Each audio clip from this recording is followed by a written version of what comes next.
Tapi hal itu jangan dinilai lupa oleh kader-kader subscribe, partai like, ini dan adalah lonceng. merupakan hal yang disayangkan. Kapolresta Solo membantah tudingan adanya intervensi atau intimidasi terkait kedatangan polisi ke kantor DPC PDIP Solo. Pihaknya mempertanyakan jika yang dilakukan anggotanya dianggap intimidasi.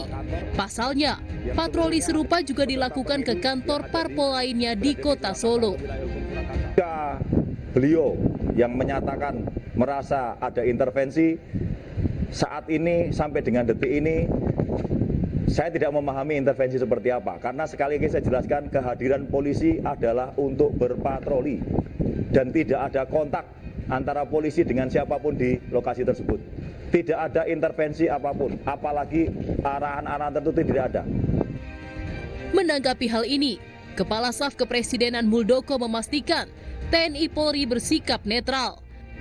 Menurut Muldoko, tidak mungkin pimpinan Polri menginstruksikan anggotanya untuk mendatangi kantor DPC PDIP Solo. Sangat jelas, Presiden sangat jelas berkali-kali mengatakan posisi TNI dan Polri sangat clear. Tetapi kalau di bawah ada umpamanya ada hal-hal yang menyimpang dari arahan Presiden, nah, itu masyarakat bisa komplain itu. Ya, iyalah nggak ada lah itu.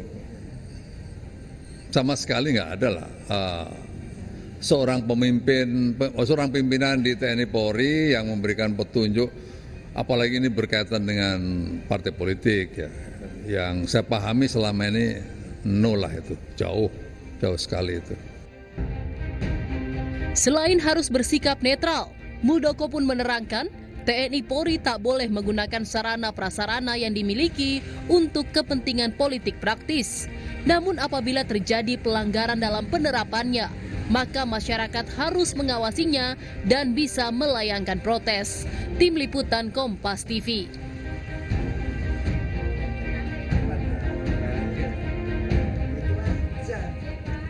Pasca mendeklarasikan dukungan terhadap Prabowo dan Gibran, Wali Kota Medan yang merupakan menantu Presiden Jokowi ini menyatakan masih ingin menjadi kader dari PDI Perjuangan. Bobi menyebut hanya memiliki beda pandangan terkait pilihan Capres-Cawapres yang tak sejalan dengan partai, yakni Ganjar Mahfud. Terkait aturan PDIP yang melarang untuk bermain dua kaki, Bobi diberikan tenggat waktu seminggu untuk mengundurkan diri dan mengembalikan KTA PDIP miliknya.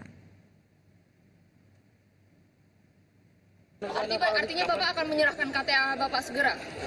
Insya Allah. Kapan Pak rencana Pak? Kapan Pak rencana Pak? Bapak insya Allah, dan nanti tentunya secara kader saya masih ingin menjadi kader PDI Perjuangan. Saya namun dalam menitipkan nasib bangsa kepada calon presiden dan wakil presiden mungkin berbeda. Ini yang sudah saya sampaikan ke DPP. Menanggapi dukungan Wali Kota Medan Bobi Nasution kepada Prabowo Subianto dan Gibran Raka Buming Raka, bakal calon Presiden Ganjar Pranowo mengakui tak masalah. Terkait masalah KTA, Ganjar pun menyerahkan pengembalian KTA kepada Bobi. Ganjar hanya menegaskan sebagai kader harus mengikuti arahan partai ketika PDIP telah memutuskan untuk mengusung dirinya di Pilpres 2024.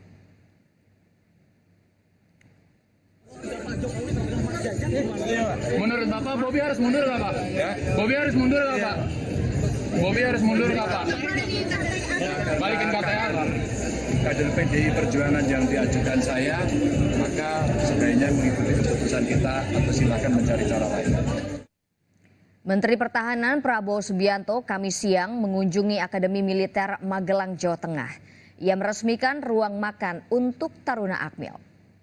Menteri Pertahanan Prabowo Subianto Kamis siang meresmikan ruang makan Hussein yang berada di Kompleks Akademi Militer Magelang. Ruang makan itu digunakan untuk makan bersama para taruna Akmil yang sedang mengenyam pendidikan militer. Prabowo mengenang rumah makan ini juga sering digunakan sebagai tempat berkumpul para taruna sehingga ke depan bisa membantu dalam memajukan bangsa.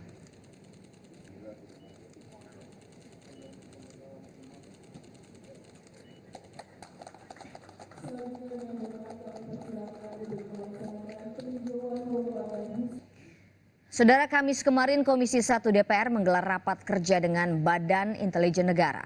Rapat tertutup ini membahas persiapan keamanan pelaksanaan pemilu. Menurut anggota Komisi 1 DPR Dev Laksono, rapat ini terfokus membahas antisipasi potensi ancaman pada pemilu 2024. DPR juga ingin menegaskan posisi BIN yang harus independen dan menjaga kredibilitas selama rangkaian pileg dan pilpres. Beberapa agenda yang kita bahas, akan tapi agenda utama itu adalah kesiapan dan juga bagaimana BIN mengantisipasi berbagai macam ancaman untuk menghadapi pemilu nanti. Sekaligus juga menjaga kredibilitas dan netralitas BIN sendiri untuk memastikan tidak ada apapun rancangan ataupun niatan untuk memihak kepada salah satu paslon, akan tapi justru menjaga harkat martabat BIN dan juga memastikan pemilu itu berlangsung dengan jurdil. Tabrak 4 pengunjung serta merusak fasilitas Mall Paragon Semarang. Sales kendaraan mobil Gajah Mada Semarang kini dijemput paksa. Jangan lupa subscribe, like, dan lonceng.